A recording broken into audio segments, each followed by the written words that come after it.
이 시간 함께 나누실 하나님의 말씀 보겠습니다. 마태복음 16장 21절부터 25절 말씀입니다. 이때로부터 예수 그리스도께서 자기가 예루살렘에 올라가 장로들과 대제사장들과 서기관들에게 많은 고난을 받고 죽임을 당하고 제3일에 살아나야 할 것을 제자들에게 비로소 나타내시니 베드로가 예수를 붙들고 항변하여 이르되 주여 그리 마옵소서, 이 일이 결코 주께 미치지 아니하리이다. 예수께서 돌이키시며 베드로에게 이르시되 사탄아 내 뒤로 물러가라. 너는 나를 넘어지게 하는 자로다.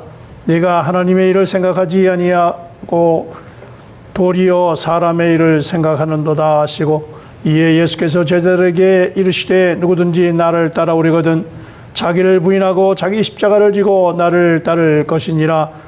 누구든지 제 목숨을 구원하고자 하면 잃을 것이요 누구든지 나를 위하여 제 목숨을 잃으면 찾으리라. 아멘. 오늘 이 말씀을 중심으로 해서 자아 처리에 대해서 말씀을 나누고자 합니다. 세 번에 걸쳐서 자아를 어떻게 처리할 것인가, 자아가 무엇인가에 대해서 함께 말씀을 나누고자 합니다. 자아를 처리하는 문제는 쉬운 일이 아니고, 또 신앙생활을 함에 있어서 이 자아 처리가 되지 않으면 성숙한 그리스도인이 될 수 없습니다. 뿐만 아니라 이기는 자가 될 수 없습니다. 그래서 이 자아 처리 문제에 대해서 세 번에 걸쳐서 말씀을 함께 나누도록 하겠습니다. 오늘 본문 보면 마태복음 16장 21절에 주님은 자신이 어떻게 고난을 받고 죽임을 당하고 다시 살아나야 할 것을 제자들에게 말씀을 하시지요. 주님께서 여기서 말씀하시는 것은 모두 하나님의 뜻입니다. 주님의 십자가는 영혼 가운데 정해진 하나님의 뜻이었지요. 그러나 22절에 보면 베드로는 자신의 의견을 들고 나옵니다. 주여 그리 마옵소서. 그러자 주님은 하나님의 일을 생각하지 아니하고 사람의 일을 생각하는 베드로를 꾸짖으셨습니다. 여기서 하나님의 일은 하나님의 뜻, 바로 십자가지요. 사람의 일은 자신을 동정하고 십자가를 받아들이지 않는 것입니다. 주님께서 갈망하신 것은 주님의 뜻, 하나님의 뜻이었지만 베드로가 염려한 것은 인간의 생각, 자신의 뜻이었습니다. 24절에 주님은 베드로에게 자기를 부인하고 십자가를 지고 주님을 따를 것을 명령합니다. 이 구절과 앞 구절을 비교해 볼 때 주님께서 우리에게 부인하라고 하신 자기 자아는 인간적인 생각임을 알 수 있습니다. 주님께서 제자들에게 자기를 부인하고 버리라고 하신 것은 그들 자신의 생각을 내어려 놓으라는 말입니다.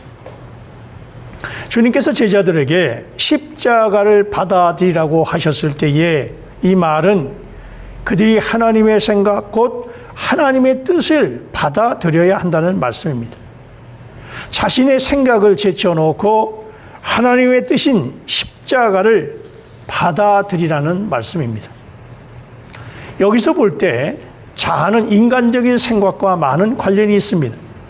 그러나 자아가 곧 인간적인 생각은 아니고 인간적인 생각이 곧 자아는 아닙니다. 왜냐하면 25절에 주님은 더 나아가서 누구든지 제 목숨을 구원하고자 하면 잃을 것이요 누구든지 나를 위하여 제 목숨을 잃으면 찾으리라 말씀하셨기 때문입니다. 원문에서 이 목숨이라고 하는 말은 육신의 생명을 말하는 것이 아니고 바로 혼생명을 의미합니다. 혼생명을 잃어버리라고 하는 말씀은 바로 앞 구절에 언급된 자기를 부인하라는 말씀 다음에 이어져 나옵니다.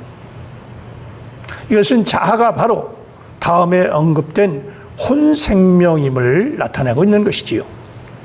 23절에서 주님은 베드로의 그리 마옵소서라고 하는 말이 인간적인 생각, 곧 인간적인 의견임을 보여주시고 24절에서 주님은 이러한 의견이 자아라고 말씀하시면서 이 자아를 버려라, 자기를 버려라 말씀하셨습니다. 그리고 25절에서 주님은 자아의 근원을 우리에게 보여주시면서 자아가 바로 목숨으로 기록된 혼생명이라고 말씀하신 것입니다.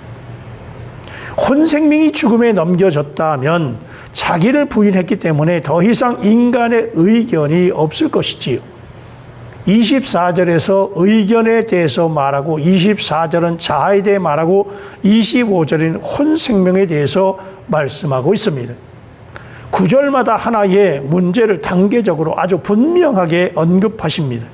본질상 자아는 혼생명인데 자아의 표현은 의견입니다.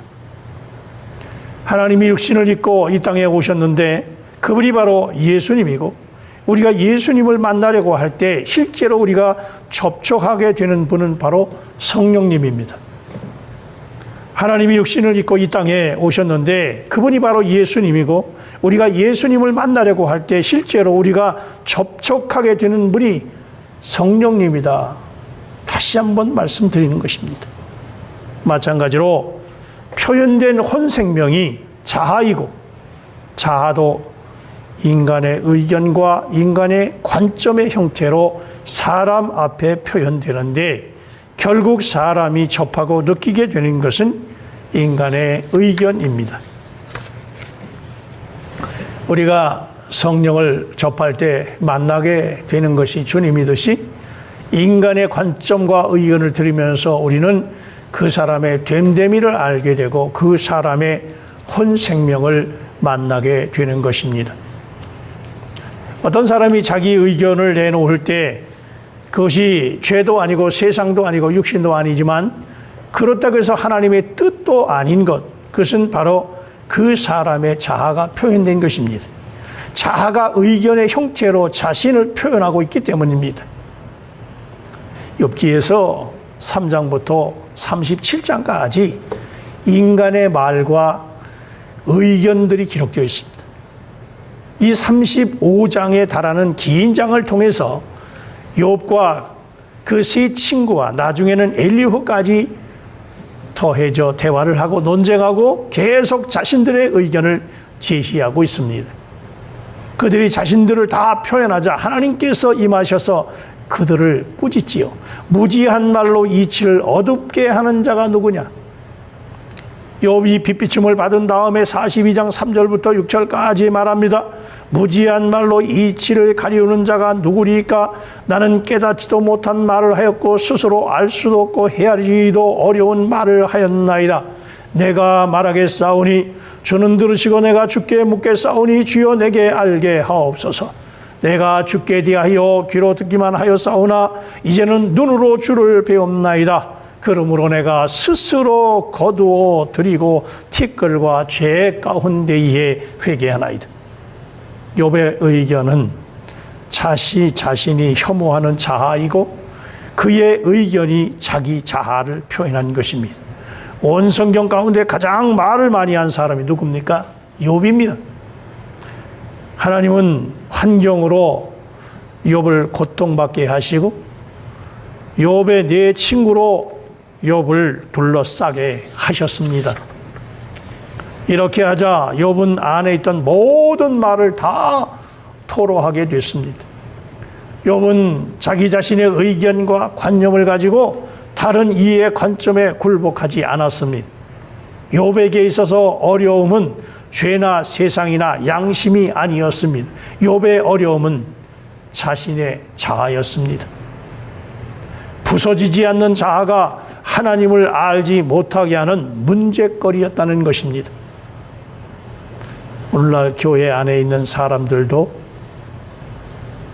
혹시 욥과 같아서 할 말이 많고 할 말이 많은 사람이 있습니까? 죄를 지었다고 생각하는 사람이나 세상을 사랑하는 사람들은 할 말이 많지 않은데 이것은 자신이 한 실수와 결점을 알기 때문입니다. 그들은 오히려 쉽게 도움을 받고 인도함을 받을 수 있습니다. 그러나 외적으로 욥과 같은 형태의 사람들은 죄도 접하지 않고 세상도 사랑하지 않지만 심하게 자기 의견을 내세워서 항상 자기가 의롭다고 생각합니다. 그들은 교회나 하나님의 일에 대해서 많은 의견과 관점을 가지고 있습니다. 이런 무리의 사람들은 도움을 받거나 주님의 뜻 안으로 들어오기가 어렵고 다른 이들도 도울 수가 없습니다. 자아로 충만한 사람은 항상 교회 안에 그리고 신앙생활 안에서 어려움을 가져옵니다. 오늘날 기독교 안에 그렇게 많은 분파가 생긴 이유는 사람의 죄나 세상적인 문제뿐만 아니라 더더욱 사람의 자아 때문입니다. 마르틴 루터는 로마에 있는 교황보다도 더 큰 교황이 자아라고 말합니다. 교회 안에서 자아가 부서지지 않으면 모든 사람이 교황이고 모든 사람이 나누어지게 될 것입니다. 성경에서 베드로 또한 자아로 가득 찬 사람입니다. 베드로가 의견이나 관점을 갖지 않은 주제는 하나도 없습니다. 마태복음 16장에서 자기를 부인하라고 가르침에도 베드로 때문에 말씀하신 것입니다. 주님께서 잡히시던 날 밤에 주님은 제자들에게 말씀하셨습니다. 오늘 밤에 너희가 다 나를 버리라. 기록된 바 내가 목자를 치리니 양의 떼가 흩어지리라 하였느니라. 이 말을 들은 베드로는 즉시 자기 자아를 표명합니다. 모두 주를 버릴지라도 나는 결코 버리지 않겠나이다. 그러나 결국 베드로는 주님을 3번이나 부인하고 크게 실패했습니다. 이 일은 사실 주님께서 베드로를 부수뜨리고 다루시는 일입니다. 심지어 이러한 처리를 받은 다음에도 베드로는 주님께서 부활하신 후 제자들과 함께 모였을 때에 다시 자기 의견을 제안합니다. 나는 물고기 잡으러 가노라. 베드로는 진정 스스로 띠띠고 원하는 곳으로 다닌 그러한 자였습니다. 신약의 자아를 표현한 또 한 사람이 있는데 그 사람은 마르다입니다. 복음서에 마르다가 언급될 때마다 여인은 항상 의견을 제시하고 있습니다. 요한복음 11장에 보면 마르다의 오라비 나사로가 죽은 지 사흘이 지난 후에 주님이 오셨습니다. 마르다가 주님을 보면서 원망하면서 주님이 여기 계셨으면 내 오라비가 죽지 아니하였겠나이다. 이게 바로 마르다의 의견이지요. 이에 주님께서 말씀하십니다. 네 오라비가 다시 살아나리라. 그러자 마르다는 즉시 주님께 말합니다. 마지막 날 부활 때에는 다시 살아날 줄을 내가 아나이다. 이 또한 주님께서 말씀하신 것에 대한 마르다 자신의 의견입니다. 주님께서 나는 부활이요 생명이니 나를 믿는 자는 죽어도 살겠고 무릇 살아서 나를 믿는 자는 영원히 죽지 아니하리라. 이것을 내가 믿느냐 말씀하실 때에 마르다는 주여 그러하이다. 주는 그리스도시여 세상에 오시는 하나님이신 줄을 내가 믿나이다라고 대답했습니다. 그러나 마르다가 대답한 것은 주님께서 물으신 것에 대한 것이 아니고 주님의 의도와 거리가 먼 대답입니다. 이 대답을 하고 주님께서 말씀을 마치셨는지에 대해서도 관심도 없이 집으로 돌아가서 가만히 그 자매 마리아를 불러서 말합니다. 선생님이 오셔서 너를 부른다. 이 말은 주님의 의도와 상관없이 주님을 위해 결정한 자신의 생각입니다. 이제 그들이 주님의 자기 의견을 내세우고 무덤에 이르렀을 때에 주님이 돌을 옮기라고 말씀하시죠. 마르다는 여기서 또 자기 의견을 내놓습니다. 주여 죽은 지가 나흘이 되었음에 벌써 냄새가 나나이다. 이 이야기는 마르다의 의견과 관점을 나타내는 것입니다.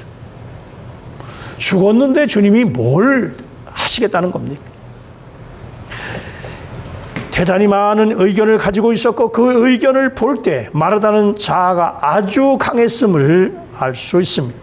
이런 이야기들을 통해서 우리는 분명하게 자아의 표현이 인간의 생각과 의견임을 알 수 있습니다. 자아, 연관된 이 항목이 7가지가 있는데요. 그것은 옛사람, 나, 혼생명, 육체, 성질, 자아, 나타난 성분입니다. 우리가 십자가의 체험을 갖고자 하면 이 7가지 항목에 대한 정의와 구분을 아주 분명하게 알아야 하는데, 그 이유는 이러한 것들이 십자가로 처리되어야 할 대상이기 때문입니다. 여러분, 예수를 믿고 구원을 받았습니다. 그러면 우리의 옛사람, 나, 혼생명, 육체, 성질, 자아, 타고난 성분이 처리됐습니까? 이것은 반드시 처리되어야 우리는 예수를 살 수 있습니다. 창조돼서 타락한 한 사람이 있는데 그 이름은 옛사람입니다. 옛사람은 자신을 나라고 부릅니다. 그 안에 있는 생명은 혼생명이고, 그 생명이 살아 표현될 때 육신이 됩니다. 이 육체 안에 성질을 내는 화내는 나쁜 요소인 성질이라고 불리는 것이 있고, 육신 안에는 또한 좋은 부분인 자라고 불리우는 의견과 관점이 있습니다. 그리고 타고난 성분이라고 불리는 능력과 소질이 있습니다. 이 7가지 사항이 십자가에 의해서 처리되어야 할 대상입니다. 그리고 십자가에 대한 모든 체험은 3단계로 이루어집니다. 첫 번째 단계는 우리의 옛사람을 십자가에 못 박는 일입니다. 이 일은 그리스도에 의해서 이루어진 객관적 사실입니다. 두 번째 단계는 우리가 이 사실을 인지하고 받아들이게 되면 내가 그리스도와 함께 십자가에 못 박히게 되는 겁니다. 그리고 세 번째 단계는 우리가 이 사실을 주관적으로 계속적으로 체험하게 될 때 옛사람의 5가지 방면에서 기원된 5가지 다른 요점이 있지요. 첫째가 우리가 성령에 의해서 그리스도와 함께 십자가에 못 박힌 사실을 우리 혼생명에 체험적으로 적용할 때 혼생명을 처리하게 됩니다. 둘째가 우리가 십자가의 죽음을 혼생명으로부터 살아 표현된 모든 것에 적용하게 되면 그것이 육체를 처리하는 일을 포함합니다. 셋째는 육체를 처리하는 일은 또한 성질을 처리하는 일을 포함합니다. 넷째는 십자가의 죽음을 우리의 의견과 관점에 적용하게 되면 이것은 자아를 처리하는 일, 곧 십자가를 지는 일이 됩니다. 다섯째는 십자가의 죽음을 우리 계략이나 소질이나 능력과 방법, 지혜, 지식에 적용하게 되면 이것은 타고난 성분을 처리하는 일, 곧 십자가로 깨어지는 일이 됩니다. 성경은 결코 우리 자아가 주님과 함께 십자가에 못 박혔다고 말하지 않습니다. 그럼에도 불구하고 자아를 처리하는 길은 십자가이고 육신을 처리하는 길도 십자가입니다. 자아를 처리하는 데 있어서 객관적인 사실은 육체를 처리하는 것과 마찬가지로 그리스도 안에 기초를 두고 있습니다. 즉 우리 옛사람이 그리스도와 함께 십자가에 못 박혔다는 것입니다. 이것은 자아가 옛사람을 표현하는 일부이기 때문입니다. 하나님께서 옛사람의 문제가 이미 해결되었기 때문에 따라서 옛사람에 속한 자아도 해결되었습니다. 이런 객관적인 사실 위에 자아를 처리하는 주관적인 체험은 육체를 처리하는 것 같이 성령을 통해서 이루어집니다. 만일 우리 옛사람이 십자가에 못 박혔다는 사실을 보았다면 일상생활에서 자신의 의견이나 관점이 표현될 때마다 이러한 의견과 관점에 성령으로 십자가의 죽음을 적용하고 이러한 것들을 죽음에 넘겨지게 됩니다. 날마다 죽노라. 이것이 자아를 처리하는 주관적인 체험입니다. 우리 옛사람이 십자가에 못 박혔고 그리스도 안에서 처리되었음을 알고 의견과 관점이 옛사람의 표현임을 깨닫게 될 때 자연히 우리는 옛사람이 더 이상 자신을 의견으로 표현하지 못하도록 할 것입니다. 따라서 우리는 성령을 통해서 그리스도의 십자가에 못 박히심을 우리 의견에 적용하게 해주는 것입니다. 십자가를 지는 것은 고통당하는 것이 아닙니다. 십자가로 가는 것은 죽으려고 가는 것이고 자신을 죽음 가운데 두는 것입니다. 그러므로 십자가에서 자아가 처리된 사람은 의견 관점이 표현되지 않고 십자가와 그리스도가 표현됩니다. 자아를 처리함으로 그리스도를 표현하며 그리스도를 살아서 성숙한 그리스도로 날마다 승리하기를 주 이름으로 축원합니다. 사랑과 은혜가 충만하신 하나님 감사합니다. 우리가 신앙생활하면서 자아를 처리하지 못하면, 자아가 무엇인지 알지 못하면 성숙한 그리스도인으로 우리가 살아갈 수 없고 또한 그리스도를 표현하는 그리스도를 살 수 없사오매 이 자아를 어떻게 처리할 것인가를 날마다 보게 하시고 그러므로 말미암아 주님 앞에 온전히 서가는 우리 모두가 되도록 하나님 축복해 주옵소서. 예수님의 이름으로 기도하옵나이다. 아멘.